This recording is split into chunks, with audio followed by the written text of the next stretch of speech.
Video ini hanya untuk mereka yang punya logika. Bagi yang tidak punya logika, skip aja. Ada kabar buruk buat Prabowo Gibran. Sebuah survei nasional di awal Oktober menunjukkan dukungan terhadap pemerintahan Prabowo Gibran jeblok berat. Dalam survei itu, pasangan Prabowo Gibran dapat rapor merah. Mereka hanya memperoleh nilai 3 dari 10. Jadi buruk luar biasa. Yang membuat penelitian adalah lembaga bernama Center of Economics and Law Studies atau disingkat CELIOS.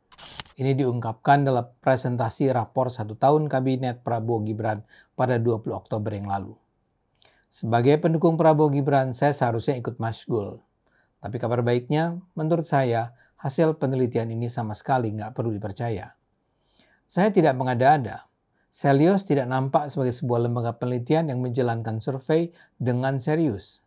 Metode penelitian CELIOS sangat meragukan. Karena itu hasil penelitiannya tidak perlu dipercaya. Saya sendiri nggak baca langsung laporan penelitiannya. Saya hanya merujuk pada apa yang disampaikan di media.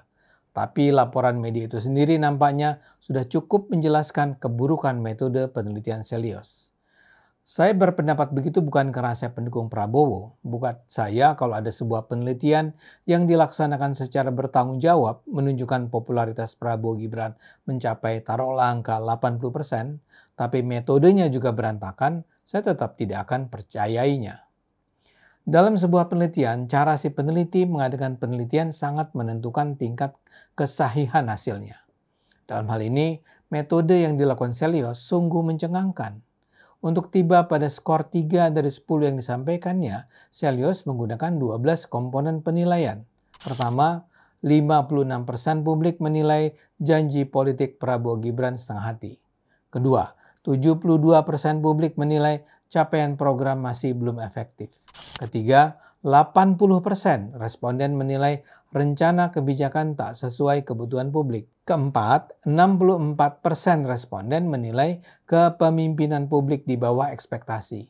Kelima, 81% responden menilai tata kelola anggaran belum transparan. Keenam, 91% responden menilai komunikasi mengenai kebijakan belum memuaskan. Ketujuh, 75% responden menilai penegakan hukum semakin tumpul. Kedelapan, 96% responden menilai menteri berkinerja buruk.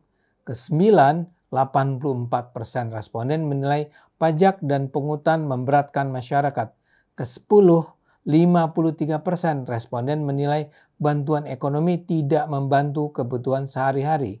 Ke-11, 58% menilai kolaborasi antar kementerian dalam kabinet tidak efektif. Dan ke-12, 43% menilai pemberantasan korupsi belum maksimal. CELIOS juga menemukan 36% responden pemilih Prabowo Gibran di 2024 bersikap untuk tidak memilih kembali lagi mereka pada pemilu mendatang. Dari rangkaian data itu rasanya tak berlebihan kalau hasil akhirnya skor Prabowo Gibran hanya 3 dari 10. Pertanyaannya, bagaimana CELIOS mengumpulkan data di lapangan? Lebih spesifik lagi, siapa yang diwawancara CELIOS? Disinilah letak masalah penelitian ini. Terdapat 2 kategori responden yang diwawancara CELIOS. Yang pertama, mereka mewawancarai 1.338 responden yang berasal dari wilayah pedesaan, pinggiran kota, hingga perkotaan sehingga mewakili keberagaman sosial dan demografis penduduk. Tapi CELIOS tidak menurunkan timnya untuk turun lapangan langsung mewawancarai 1.338 responden itu. Penelitian CELIOS ini mengontak mereka secara online. Walau tidak jelas, CELIOS mengatakan pengumpulan data dilakukan secara digital melalui iklan berbasis target di Facebook dan Instagram yang dirancang agar mencerminkan representasi nasional. Dikatakan pula, melalui pengaturan fitur iklan pada Facebook dan Instagram, penelitian ini dapat menjangkau responden dengan kriteria tertentu seperti lokasi, minat, usia, jenis kelamin, dan isu terkait ekonomi. Kategori kedua adalah para wartawan. CELIOS menjelaskan mereka melibatkan 120 jurnalis dari 60 lembaga pers di Indonesia. Yang diwawancara adalah para wartawan yang mewakili sejumlah desk pemberitaan seperti ekonomi, sosial politik, hukum dan HAM, serta energi dan lingkungan. Kalau Anda paham metode penelitian, Anda pasti mengerti apa yang dilakukan Celios ini sama sekali tak dapat diandalkan. Kita lihat satu persatu. Celios mewawancarai lebih dari 1.300 responden. Itu angka yang cukup besar untuk mengambil kesimpulan tentang pendapat umum di Indonesia yang artinya mewakili lebih dari 200 juta rakyat Indonesia. Tapi untuk bisa mengambil kesimpulan yang representatif, orang yang diwawancara harus dipilih dengan metode yang tepat. Di sini kita bicara soal metode penarikan sampel. Metode penarikan sampel yang harus digunakan adalah metode random sampling. Jadi sampel dipilih secara acak alias random. Tapi ini bukan berarti acak-acakan ya.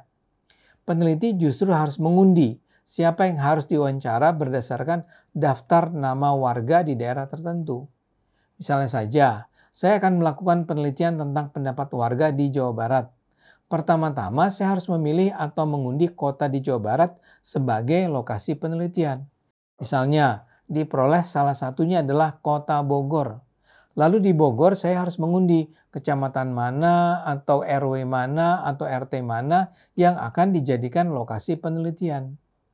Misalnya saja, saya dapatkan nama kecamatan X, RW 5, RT 7. Nah, dari daftar itu saya pilih beberapa nama warga untuk mewakili daerah tersebut. Ini memang ribet, tapi kalau yang mau diteliti adalah pendapat publik Indonesia, kita memang harus menerapkan metode penarikan sampel senjelimet ini. Karena itulah survei-survei pendapat publik butuh biaya yang sangat besar. Karena itu pula hanya lembaga-lembaga survei besar yang bisa menjalankan penelitian semacam ini. Saya duga Celios tidak punya infrastruktur penelitian yang cukup untuk melakukannya.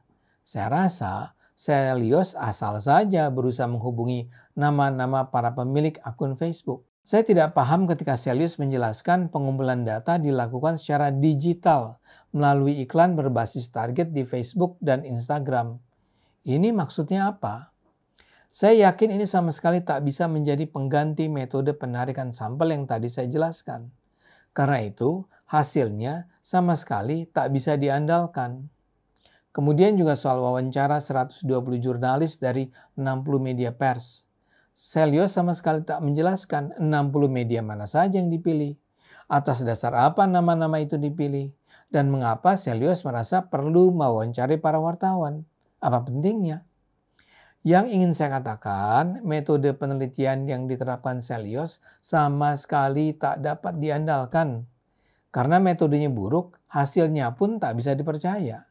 Seperti saya katakan, saya tidak mengkritik penelitian Celios ini karena hasilnya menunjukkan kepercayaan publik terhadap Prabowo dan Gibran jeblok. Saya akan menganggap penting bagi Prabowo Gibran untuk tahu kalau kepercayaan masyarakat memang sudah semakin menurun. Tapi adalah sangat penting penelitian dilakukan secara benar. Bila tidak, penelitian bisa menyesatkan pandangan masyarakat. Saya percaya, Celios perlu lebih banyak belajar metode penelitian. Membuat survei umum secara kuantitatif yang mencakup rakyat Indonesia memang sulit dan mahal. Tapi tidak ada pilihan lain. Langkah sulit itu harus dilakukan. Kalau tidak, hasilnya tidak perlu dipercaya. Jadi survei Celios yang mengatakan rendahnya penilaian masyarakat terhadap pemerintah Prabowo Gibran sama sekali tak perlu dipercaya. Sesederhana itu kesimpulan saya. Ayo gunakan akal sehat. Karena hanya dengan menggunakan akal sehat, Indonesia akan selamat.